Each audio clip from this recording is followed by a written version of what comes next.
성경을 이 예배를 이 가정 사랑합니다. 오늘부터 가정 예배. 네, 안녕하세요. 계속되는 무더위에 여러분 마음과 몸이 지치고 있을 줄 압니다. 하지만 우리의 믿음은 더욱더 강건하여서 하나님 앞에 바로 서기를 소망하며 그러한 마음으로 우리 가정 예배 사도신경으로 시작하겠습니다. 전능하사 천지를 만드신 하나님 아버지를 내가 믿사오며 그 외아들 우리 주 예수 그리스도를 믿사오니 이는 성령으로 잉태하사 동정녀 마리아에게 나시고 본디오 빌라도에게 고난을 받으사 십자가에 못 박혀 죽으시고 장사한 지 사흘 만에 죽은 자 가운데서 다시 살아나시며 하늘에 오르사 전능하신 하나님 우편에 앉아 계시다가 저리로서 산자와 죽은 자를 심판하러 오시리라. 성령을 믿사오며 거룩한 공회와 성도가 서로 교통하는 것과 죄를 사하여 주시는 것과 몸이 다시 사는 것과 영원히 사는 것을 믿사옵나이다. 아멘.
오늘 말씀 사무엘상 31장 3, 4, 5절 말씀을 함께 읽어보겠습니다.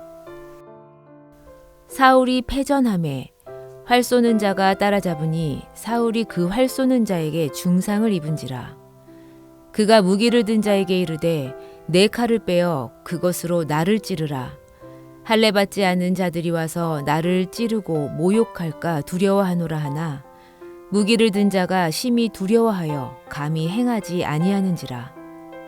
이에 사울이 자기의 칼을 뽑아서 그 위에 엎드러지매 무기를 든 자가 사울이 죽음을 보고 자기도 자기 칼 위에 엎드러져 그와 함께 죽으니라. 아멘. 우리 다 같이 큰 목소리로 설교 제목을 외쳐볼까요? 내 생명의 진정한 주인은 누구일까? 한 번 더 외쳐보겠습니다. 내 생명의 진정한 주인은 누구일까? 여러분, 우리 심장은 하루에 몇 번 정도 뛸까요? 약 10만 번 정도 뛴다고요. 굉장히 많이 뛰죠. 1년이면 3천만 번이 넘고 평생 동안 수십억 번을 뛴다고 해요. 놀랍죠? 그런데 더 놀라운 사실이 있어요. 우리는 심장을 움직이기 위해 아무것도 하지 않아요. 지금부터 한번 뛰어!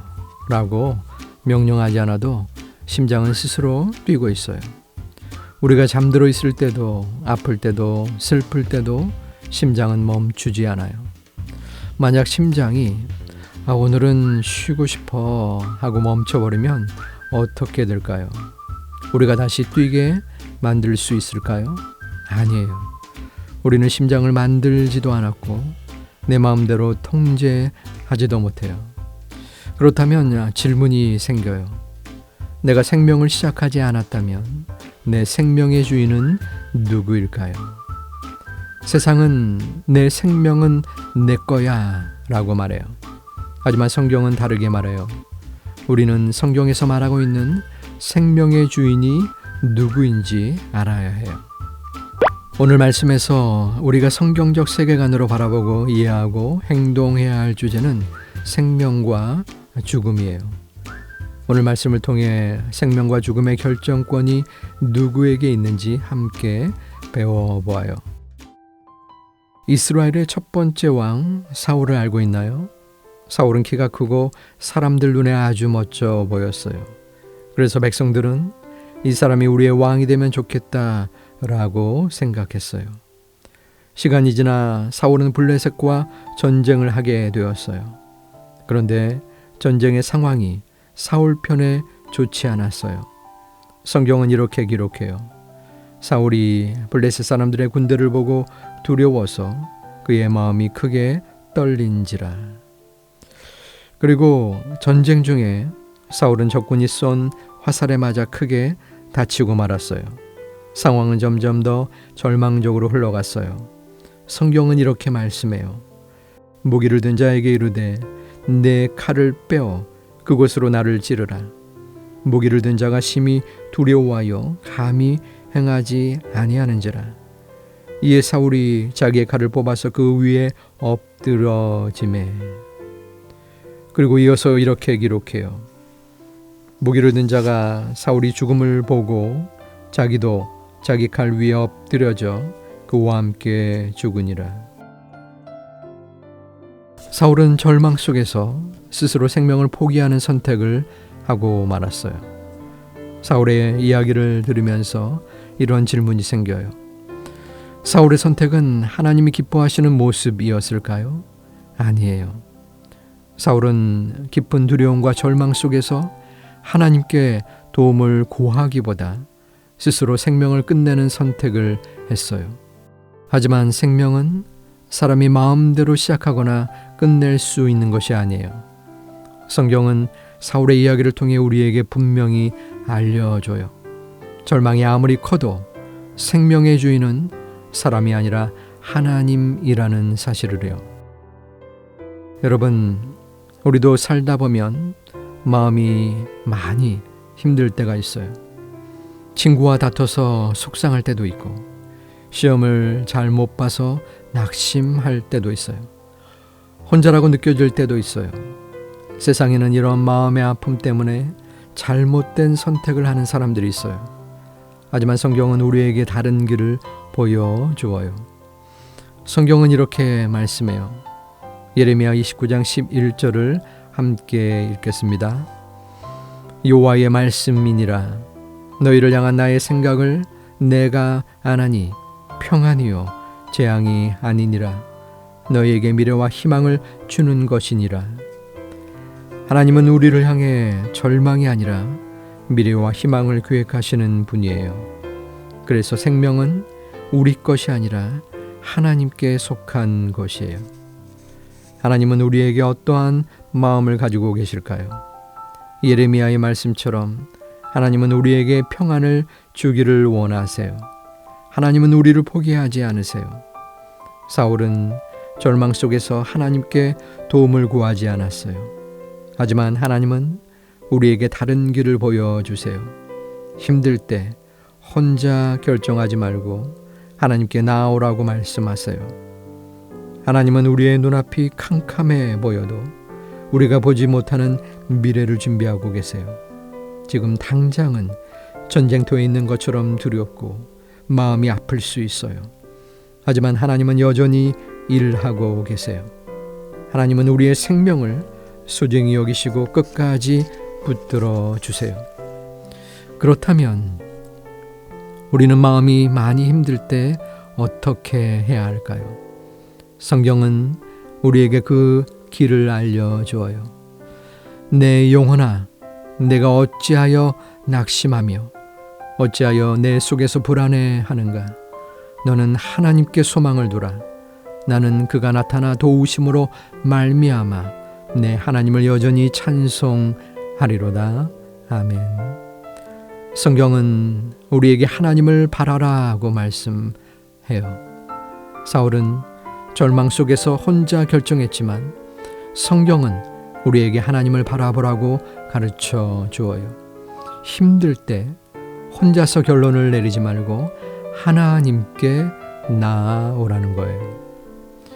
여러분, 마음이 아플 때에 하나님께 솔직하게 말해도 괜찮아요. 하나님, 저 너무 지금 힘들어요. 도와주세요. 이렇게 기도해 보세요. 하나님은 우리의 기도를 들으시는 분이에요. 우리의 눈물도 알고 계세요. 그리고 하나님은 우리를 혼자 두지 않으세요. 교회는 함께 기도해 주는 곳이에요. 함께 울어주고 손을 잡아주는 곳이에요. 하나님이 주신 소중한 생명을 우리는 서로 지켜 주어야 해요. 왜냐하면 생명의 주인은 우리가 아니라 하나님이시기 때문이에요. 그래서 우리는 어떤 순간에도 하나님을 바라보는 선택을 해야 해요. 오늘 우리는 아주 중요한 사실을 배웠어요. 생명은 내 것이 아니라 하나님께 속해 있다는 거예요. 세상은 내 인생은 내가 결정해 라고 말할지 몰라요. 하지만 성경은 생명의 시작도 끝도 하나님께 있다고 분명히 말씀해요. 사울은 절망 속에서 스스로 생명을 결정했어요. 하지만 그 선택은 하나님이 기뻐하시는 모습이 아니었어요. 성경은 우리에게 다른 길을 보여줘요. 힘들 때 혼자 결론을 내리지 말고 하나님을 바라보라고 말씀해요. 우리도 살다 보면 정말 힘든 순간을 만날 수 있어요. 마음이 무너지는 것 같고 모든 것이 끝난 것처럼 느껴질 때도 있어요. 하지만 그 순간에도 변하지 않는 사실이 있는데 그것은 하나님께서 여전히 우리의 주인 되시고 우리의 생명을 붙들고 계신다는 거예요. 그래서 우리는 이렇게 선택해요. 절망 대신 하나님을 신뢰해요. 스스로 생명을 포기하지 않아요. 힘들 때는 하나님께 기도하고 믿을 수 있는 어른과 이야기해요. 이것은 약한 모습이 아니라 생명의 주인이 하나님이심을 믿는 믿음의 선택이에요. 하나님께서 주신 이 소중한 생명을 귀하게 여기며 살아가는 우리 모두가 되기를 주님의 이름으로 축복합니다. 이제 마지막으로 다 함께 세계관을 외쳐볼까요? 생명과 죽음은 하나님의 결정이다. 생명의 주인이 하나님이심을 믿는 우리는 하나님이 주신 생명을 소중히 여겨요. 이런 마음으로 살아가며 주변에 소망을 전하는 우리 모두가 되기를 다시 한번 주님의 이름으로 축복합니다.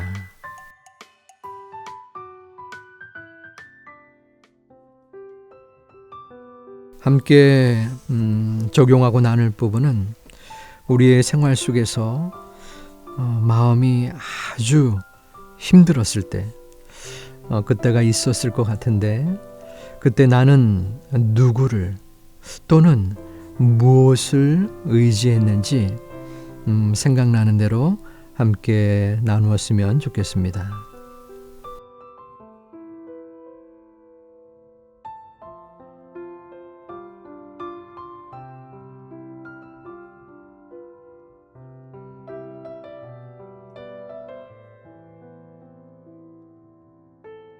자, 오늘 기도는 이번 여름을 제일 신나게 그리고 더위를 덜 느끼면서 잘 지내는 가족이 혹시 있다면 그분이 기도해 주면 좋을 것 같습니다.